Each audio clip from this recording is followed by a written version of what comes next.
A civil war is brewing amongst South African Chenin Blanc producers, fueled by interfering foreign tradesmen looking to capitalize on the conflict. On the one hand, we have the austere Chenin minimalists who make mysterious wines that smell of absolutely nothing, but then linger with chalky texture and stern acidity and all the personality of a Scandinavian TV detective. British wine critic Neil Martin once described them as complex intellectual Chenin Blancs that possess fewer obvious flavors or aromas. And his idea was that would appeal to more sophisticated wine drinkers. Tim Atkin has his own little term he uses, which is alluringly introverted. I guess it's the wine equivalent of that guy that you're making small talk with who mysteriously won't tell you what he does for a living. And all of a sudden, you have to know! On the other side of the Chenin conflict, you have a party often represented by wine retailers from countries like Germany, the United States, or the United Kingdom, who really say, just relax, guys, don't take yourself so seriously. We just want a little fruit. And really what they want is peaches and pineapple and nectarines and wines with a bit of oak spice that scream, I am sunshine in a glass. And to be fair, they've got a point, because Chenin Blanc can be enormously winsome. But here's the conundrum.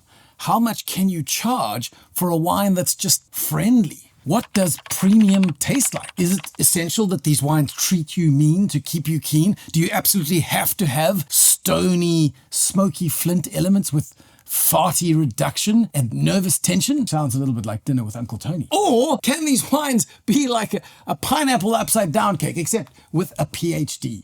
And before someone tries to solve this conundrum by going, oh, but terroir is the ultimate decider. If your terroir gives you pineapple upside down cake, then there shall it be. And if your terroir gives you farty reduction and chalk and not much else, then that's the decider. And yes, terroir does matter and it does influence a wine, but so do winemakers. I mean, let's not pretend that they aren't pulling some strings behind the curtain, because winemakers decide when to pick, early or late. Do they let the lees snooze or do they stir the lees? Do they ferment in a barrel or to a tank? Do they mature the wine in a barrel or in a tank or in an amphora? How many times do they rack the wine? Do they use yeast or just native yeast? And do they refrain from or indulge in the Jedi mind trick? Because we do have to acknowledge that even the most hands-off winemakers are still making lots of tiny little decisions every day. And so when people say something like, let the vineyard speak, what they mean is make sure that all the winemakers work very quietly. But perhaps that is enough philosophizing for one day, because we're not talking about what all Chenin Blancs should taste like. We're just talking about one Chenin Blanc today, and that is the Olifantsberg Old Vine Chenin Blanc, made by the winemaking husband and wife team of Elizme and Ferdi Visser. As an estate, Olifantsberg is based in the foothills of the Olifantsberg mountain, which, interestingly enough, from an aerial view, looks exactly like an elephant or an olifant. But what'll really bake your noodle, to quote the oracle, is to figure out whether or not it got called Olifantsberg before or after the advent of aerial photography. Now, I have already gone on record at least 4 or 5 times to express my undying devotion and fanatical love for Olifantsberg and the work of Elizme and Ferdi Visser, and I will leave links to at least 2 of the 4 or 5 videos that I've made about their wines. But to give you a quick recap, Elizme is a viticultural sorceress who I've oft compared to Princess Leia. And Ferdi is the Ant-Man of vigneron, because he shrinks all of his wine strategy down to the smallest detail, whether it is fermentation temperatures or vessel shape or picking dates or blending percentages, yes, even down to 1% on some occasions. It's almost as if he is making wine in the quantum realm. And Elizme's sorcery in the vineyards and Ferdi's really quite controlled, details-oriented approach together produce wines that manage to be precise while still having soul. And they manage to be wild but not messy. They're thoughtful, but they don't go so far as to be pretentious. And that really is quite a tightrope to walk. When we get into the glass, which side of the fence will this wine fall? Will it be wildly winsome or will it be alluringly introverted? Honestly, if I know anything about them, it'll probably be a little bit of both. Let's give it a sniff and see.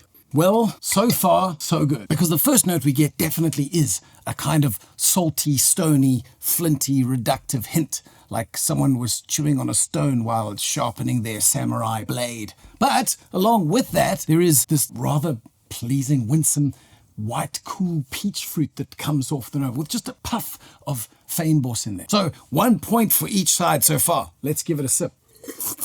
Well, I got to be honest up front, it really is all charm, and you'd think it was a landslide win for Team Winsome. But then, as the peach fruit starts to fade a little bit, what comes out is, first of all, a kind of chewy peach pip texture, that grapefruit pithiness, slight drying element, and then wham, alongside that is slightly riper citrus that is enormously juicy and a little brighter than perhaps the peach fruit. And so you have this trade-off with the peach segueing into perhaps slightly less sweet nectarine, getting into oranges and eventually bitter, pithy grapefruit. And you've got zest and pith and juice all working together quite beautifully. The other thing to note is that while it may taste a little bit like peach juice going in, immediately there's this concentration on the palate, that chewiness, and really often that is a telltale sign of old vine wines, although it's not foolproof. But as we know, older vines often have lower yields, and lower yields often lead to a slightly higher concentration of those flavor compounds, which lead to richer, more textured, more flavored wines. Although counterintuitively, often old vine wines have less obvious aromas. So maybe old vine wines are the ultimate expression of this Chenin conflict, which are both concentration and fruit, but also alluringly introverted. I feel like there is some poetic harmony in the expression of both sides. So whether or not you agree that this wine deserves dual citizenship and a foot in each camp, it certainly is one that will not just keep you sipping, but keep you thinking at the same time.